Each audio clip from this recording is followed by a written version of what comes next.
Oke, sudah ada 4 aspek yang kemudian saya sharingkan di video-video sebelumnya. Aspek apa? Profesional, relasional, emosional, dan juga intelektual. Tentu supaya hidup Anda semakin sempurna, Anda juga perlu memasukkan aspek spiritual dalam kepemimpinan Anda. Dan saya juga akan menawarkan micro habit apa yang perlu ditanamkan dalam diri kita agar kita kuat dalam aspek spiritual ini. Ingin tahu lebih jelas? Ikuti video ini hingga tuntas.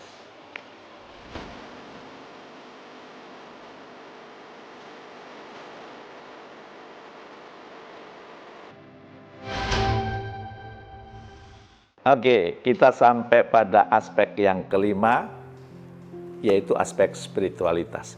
Kira-kira apa sih yang perlu dilakukan oleh seorang leader untuk mengasah aspek spiritualitas ini melengkapi 4 aspek sebelumnya? Masih ingat? Aspek profesionalitas, aspek relasional, aspek intelektual, aspek emosional, dan sekarang kita berbicara tentang aspek spiritual. Emang spiritual penting? Silahkan banyak baca jurnal yang terbaru.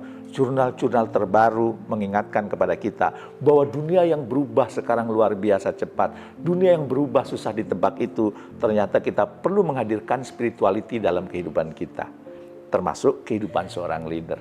Nah, apa pondasi yang perlu dimiliki seorang leader dalam aspek spiritualitas ini? Sama dengan yang lain, saya juga menyarankan 3 sebagai pondasi bahwa Anda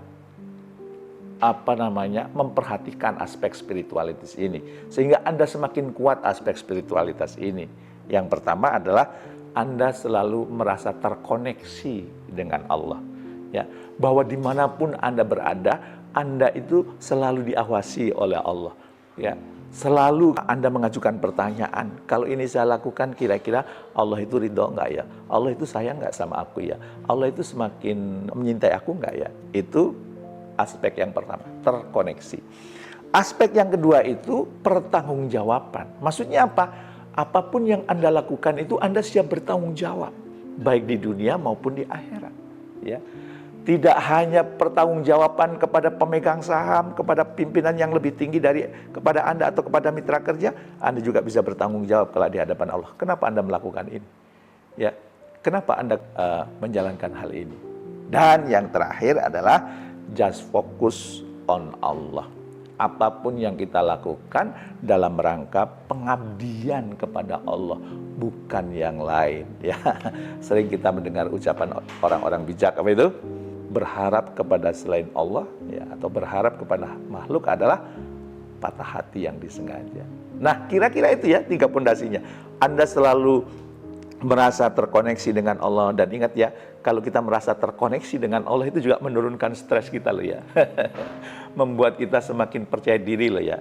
Dan yang kedua, kita perlu menyadari bahwa apapun yang kita lakukan itu akan dipertanggungjawabkan loh ya. Dan yang ketiga, just focus on Allah. Sekarang pertanyaannya, apa micro habit yang perlu dilakukan bagi seorang leader di tahun 2025 supaya menguatkan aspek spiritualitas ini? Sehingga Anda tetap cool, calm, confident, tidak mudah stres. Kenapa? Karena Anda punya backing yang luar biasa, yang membacking kegiatan Anda, yaitu Tuhan yang Maha Kuasa. Ya, kan kalau ada penjahat, ada orang jahat, ya, dia punya backing, kadang-kadang berani semena-mena. Apalagi kalau kemudian Anda orang baik gitu ya, punya backing, ya, dan backingnya itu adalah super backing, yaitu Tuhan yang Maha Kuasa, Allah Subhanahu Wa Taala, maka keberanian Anda akan muncul dan Anda nggak pernah merasa khawatir. Maka saya mengajukan 5 micro habit yang perlu Anda lakukan. Sekali lagi saya disclaimer, ya, 5 ini boleh Anda ambil semua, boleh ambil salah satu, bahkan Anda boleh menolak semua. Tapi ingat, Anda perlu merumuskan sendiri kalau Anda menolak, ya. Dan mudah-mudahan apa yang saya tawarkan ini menjadi pemicu Anda bahwa ternyata, oh ini toh aspek spiritualitas, ya, yang perlu saya tingkatkan dengan saya punya micro habit ini. Yang pertama apa? Ya, yang pertama melatih diri untuk selalu merasa diawasi. Ya, jadi kita selalu kemudian merasa diawasi. Ya, kalau hal ini tertanam kuat dalam diri kita, bahwa dimanapun kita selain diawasi oleh Allah, ternyata Allah mengirimkan pendamping kepada kita, yaitu apa? Malaikat Raqib dan Atid. Raqib yang mencatat kebaikan, atid yang mencatat keburukan. Saya sering mengatakan, ya, coba kita berusaha sibukkan malaikat Raqib dan pensiunkan malaikat atid, karena nggak sempat mencatat keburukan. Ya, jadi itu yang pertama ya, melatih diri untuk selalu merasa diawasi. Yang kedua, mengawali aktivitas dengan pertanyaan. Apakah ini bisa saya pertanggungjawabkan di hadapan Allah? Apakah kalau saya melakukan ini Allah makin suka dengan saya? Apakah kalau saya melakukan ini Allah semakin ridho kepada saya? Ya, itu ajukan pertanyaan-pertanyaan itu.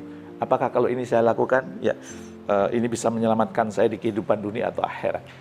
Ya, itu habit yang micro habit yang kedua. Micro habit yang ketiga, apakah ini bisa jadi bekal kematian saya? Kalau saya nanti mati, apakah ini bisa saya jadikan bekal? Itu juga perlu diajukan pertanyaan ya kepada diri kita sebelum kita melakukan. Dan sama tadi, apakah Allah ridho? Ya. Dan yang kelima tentu memperbanyak zikir. Ya. Kalau Anda memperbanyak zikir, Allah dekat dengan Anda, maka dimanapun Anda, dimanapun kondisi Anda, dimanapun posisi Anda tidak akan pernah takut. Ya, sudah ya.